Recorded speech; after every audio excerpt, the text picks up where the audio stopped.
बहुत समय पहले एक राज्य में एक युवक रहता था जिसका जीवन बहुत कठिन था।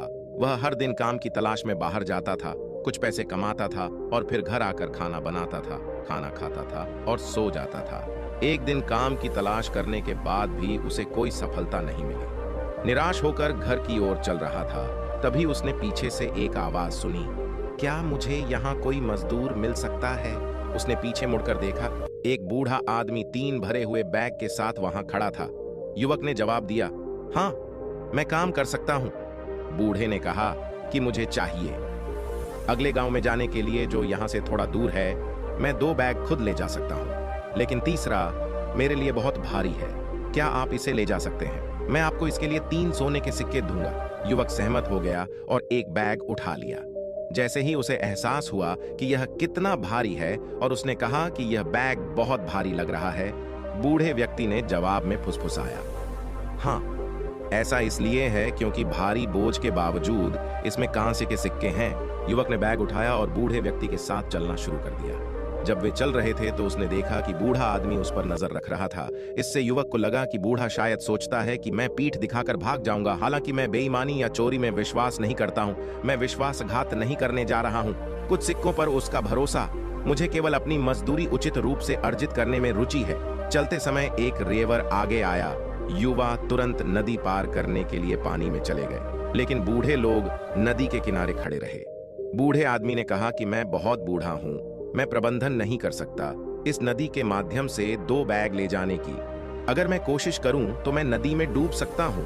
क्या आप अपने साथ एक और बैग ले जा सकते हैं? पेज के बारे में चिंता न करें, मैं आपको 3 और सोने के सिक्के दूंगा। युवक सहमत हो गया क्योंकि वह दूसरा बैग लेने गया। बूढ़े ने झिझकते हुए कहा, लेकिन वादा करो तुम इसे लेकर भागोगे नहीं।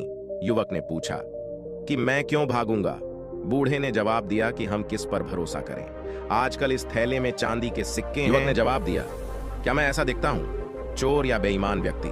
चिंता मत करो, मैं कोई ऐसा व्यक्ति नहीं हूं जो स्वागत करके खुश हो जाऊं। मुझे बैग दे दो। यह कहते हुए इस युवक ने दूसरा बैग उठाया और नदी पार कर गया। यहां तक कि चांदी के सिक्के भी उसे उसकी ईमानदारी से नहीं डिगा सके।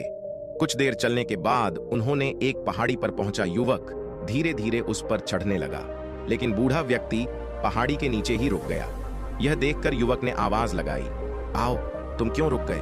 बूढ़े ने उत्तर दिया, मैं बहुत बूढ़ा हो गया हूं, मैं ठीक से चल नहीं पाता। यह है, इस बैग के साथ इस पहाड़ी पर चढ़ना मुश्किल है। युवक ने कहा, ठीक है, तो मुझे वह बैग दे दो, मैं इसे तुम्हारे लिए ले जाऊंगा।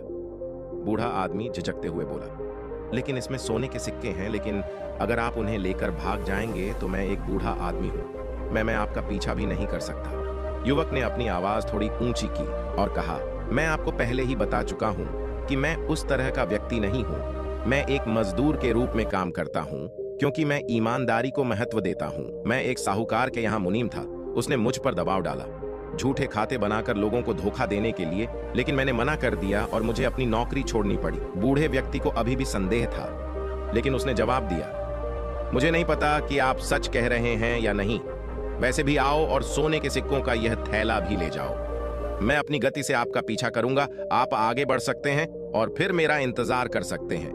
दूसरी तरफ युवक ने बैग उठाया और बूढ़े आदमी को पीछे छोड़ते हुए अपने रास्ते पर चला गया। उसने सोचा कि क्या मैं इन 3 बैगों को लेकर भाग जाऊंगा? बूढ़ा आदमी मुझे पकड़ नहीं पाएगा और मैं हमेशा के लिए अमीर बन जाऊंगा। फिर उसने सोचा कि यह बूढ़ा आदमी बहुत बूढ़ा है, ये इतने सारे पैसे का क्या करेगा, इसके पास ज्यादा जीवन नहीं बचा है। लेकिन अगर मेरे पास ये है तो मैं जवान हूं, पैसा है तो मैं अमीर हो जाऊंगा, फिर मैं एक खूबसूरत महिला से शादी कर सकता हूं और पैसे के साथ मेरा जीवन आसान हो जाएगा, मुझे सम्मान मिलेगा, विलासिता और आराम मिलेगा। उसने 3 बैग लेकर भागने का फैसला किया। कुछ देर दौड़ने के बाद वह 3 बैग लेकर बेदम होकर भागने लगा। अंततः वह अपने घर पहुंचा और थैले खोले, लेकिन वह यह देखकर हैरान रह गया कि थैले में कोई सोने या चांदी के सिक्के नहीं थे, बल्कि उसमें छोटे छोटे पत्थर थे। उसे आश्चर्य हुआ कि बूढ़े आदमी ने उससे झूठ क्यों बोला, उसे खोलते समय ऐसा नाटक करने की आवश्यकता क्यों पड़ी। बैग में युवक की नजर एक कागज के टुकड़े पर पड़ी। उसने उसे उठाया और कागज पर लिखा संदेश पढ़ना शुरू किया। मैं इस राज्य का राजा हूं, मेरे पास कोई वर्ष नहीं है और मैं बूढ़ा हो रहा हूं, इसलिए मैं एक ईमानदार व्यक्ति की तलाश कर रहा हूं। मेरे बच्चे और उत्तराधिकारी के रूप में अपनाओ। यदि तुम भागे नहीं होते तो तुम मर सकते थे। ये पढ़कर वह युवक अपने पूरे जीवन पश्चाताप और पछतावे से कुचला हुआ था। वह ईमानदार था। बूढ़े व्यक्ति को धोखा देने का उसका कोई इरादा नहीं था। यदि उसने उपेक्षा की होती, उसके दिमाग में क्षणभंगुर विचार आ रहे थे कि वह आज राजा का उत्तराधिकारी हो सकता था। लेकिन उन विचारों में एक पल की चूक ने उसे एक ऐसा निर्णय लेने के लिए प्रेरित किया जिसने उसके मूल्यों के साथ विश्वासघात किया और उसे एक ऐसा अवसर दिया जो उसे फिर कभी नहीं मिलेगा। संगीत की कहानी युवा और बूढ़ा व्यक्ति विचारों की शक्ति और हमारे विचारों का हमारे जीवन पर गहरा प्रभाव दर्शाते हैं।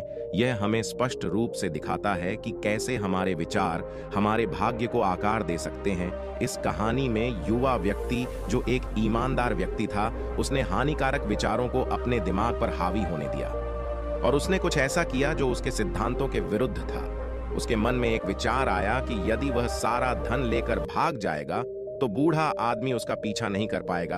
अब बेहतर होता कि वह अपने विचारों को यहीं रोक देता, चाहे वह कैसे भी हो। वह सोचता रहा कि पैसे के साथ भागने से वह बहुत अमीर हो जाएगा, उसका जीवन बहुत आरामदायक हो जाएगा, वह एक सुंदर महिला से शादी करेगा और एक खुशहाल जीवन व्यतीत करेगा। विचारों की श्रृंखला आगे बढ़ती गई और अंततः लालच ने उसके दिमाग पर कब्जा कर लिया, जिसने उसे भागने के लिए प्रेरित किया। तीनों थैलों के साथ यह दर्शाता है कि एक नकारात्मक विचार कितनी जल्दी हमारे जीवन को बदल सकता है। यह इस बात की याद दिलाता है कि हम क्या सोच रहे हैं, इसके बारे में हमेशा जागरूक रहना कितना महत्वपूर्ण है। बुद्ध हमेशा कहा करते थे कि हमारा सबसे बड़ा दुश्मन हमें उतना नुकसान नहीं पहुंचा सकता जितना हमारा।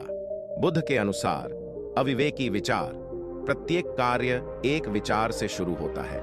हमारे विचार शब्दों में बदल जाते हैं, हमारे शब्द कार्यों में बदल जाते हैं, हमारे कार्य आदत बन जाते हैं और हमारी आदतें हमारा भाग्य तय करती हैं। इसलिए नकारात्मक सोच में पड़ने से बचने के लिए यह महत्वपूर्ण है कि हम अपने विचारों पर नियंत्रण रखें और सकारात्मक सोचें। अपने विचारों पर नजर रखकर और सकारात्मक सोचने का लक्ष्य रखकर हम अपने जीवन को बेहतर दिशा में ले जा सकते हैं। जब हम अपने विचारों पर नजर रखते हैं तो हम अपने दिमाग को नियंत्रित कर सकते हैं और ऐसे निर्णय लेने से बच सकते हैं जिनके लिए हमें बाद में पछताना पड़ सकता है, ताकि हम जीवन की जटिल यात्रा से गुजर सकें।